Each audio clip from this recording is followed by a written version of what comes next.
बेटी की शादी को 2 साल हो चुके थे। शीला और उसका पति सुरेश ने साहूकार से उधार लेकर जैसे तैसे अपनी बेटी की शादी तो कर दी, लेकिन अब बस यही चिंता खाई जा रही थी कि कैसे साहूकार का बकाया चुकाया जाए।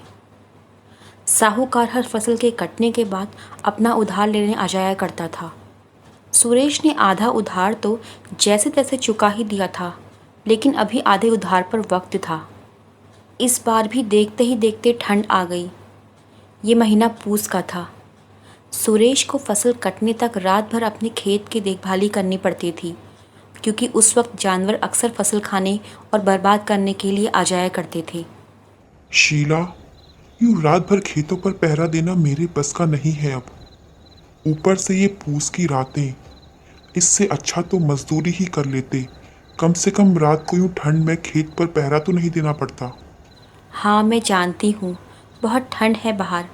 दिन भर तो खेतों पर जानवरों के आने का इतना डर नहीं है जितना कि रात को है। और कुछ ही दिनों में फसल तैयार भी हो जाएगी। तब तक तो हमें फसल का ध्यान रखना ही पड़ेगा ना। और जहाँ तक बात मजदूरी की है, तो उसमें इतना क्या मिलेगा जिससे हम साहूकार को रकम लौटा सकें।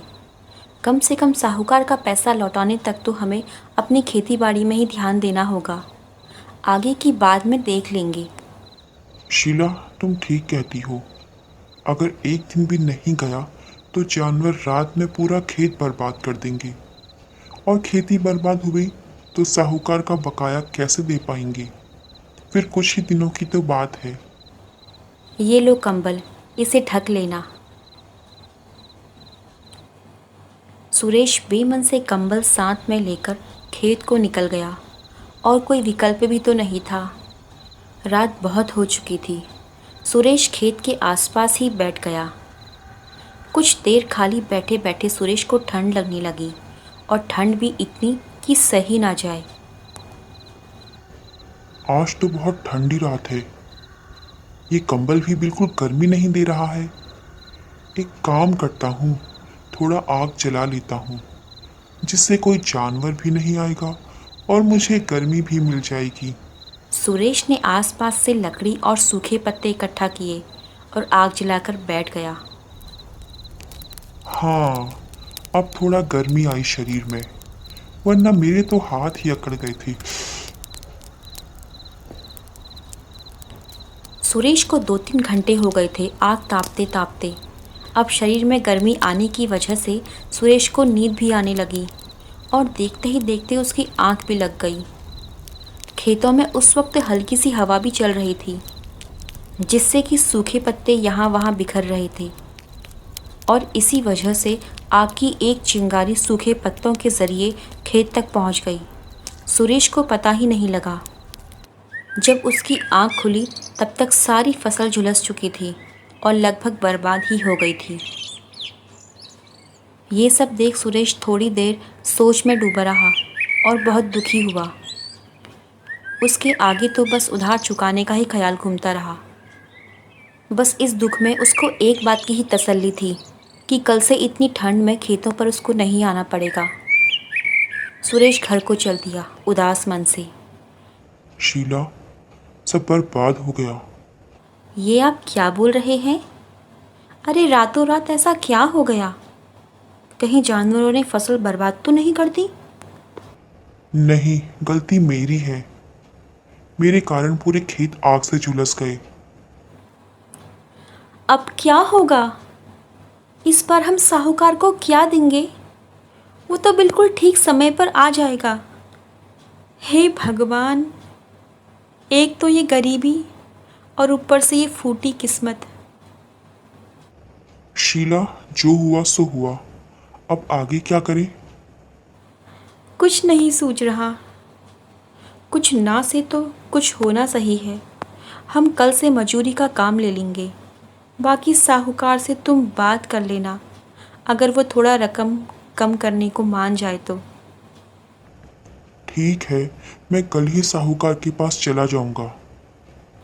अगली सुबह शीला और सुरेश काम की तलाश में निकल गए। वो एक दिन भी बर्बाद नहीं करना चाहते थे, क्योंकि वो साहूकार की आदत जानते थे। वो जानते थे कि साहूकार उन पर दया नहीं खाएगा। रास्ते पर चलते हुए शीला और सुरेश को साहूकार मिल गया। अरे सुरेश, इस बार कब तक बकाया देगा? सुना है तेरी सारी फसल बर्बाद हो गई। जी साहूकार जी।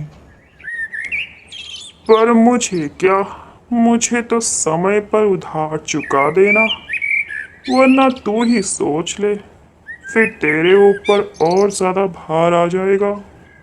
साहूकार जी, कम से कम थोड़ा ब्याज तो माफ कर दो इस बार। अब आप सब जानते ही हो, मैं इस बार कहाँ से चुका पाऊंगा इतना पैसा।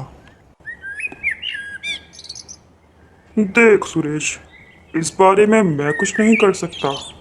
अगर मैं हर किसी का भला करता फिरूंगा तो कमाऊंगा क्या?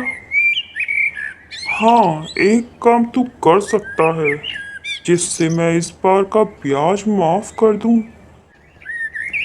हाँ हाँ, बोलिए। कल से मेरे खेत में देखभाली करने चले आना रात को। जो मेरे खेत की देखभाली करता है, मैं उसे मना कर दूंगा। मेरा पैसा बच जाएगा और तेरा भार भी थोड़ा सा हल्का हो जाएगा। मंजूर है? सुरेश फिर से उस ठंड को बर्दाश्त नहीं करना चाहता था, पर अब कोई चारा ही नहीं था। अरे हाँ कह दो, दिन की मजूरी मैं कर लूँगी और रात को खेत की देखभाली तुम कर लेना। कम से कम हम साहूकार का पैसा तो लौटा सकेंगे। सुरेश को हाँ कहना ही पड़ा, और क्या करता बेचारा। गरीबी और पूस की वो सर्द रातें दोनों ही उसके सामने घूम रही थी। अगले दिन फिर से सुरेश कंबल लिए साहूकार के खेतों की देखभाली करने निकल गया। वही कपकपाने वाली ठंड, उदास मन, और बिना आग जलाए थोड़ी देर तक सोचता रहा। फिर उठकर खेतों का पहरा करता, फिर बैठकर सोचता रहता, हाय ये गरीबी और ये किस्मत।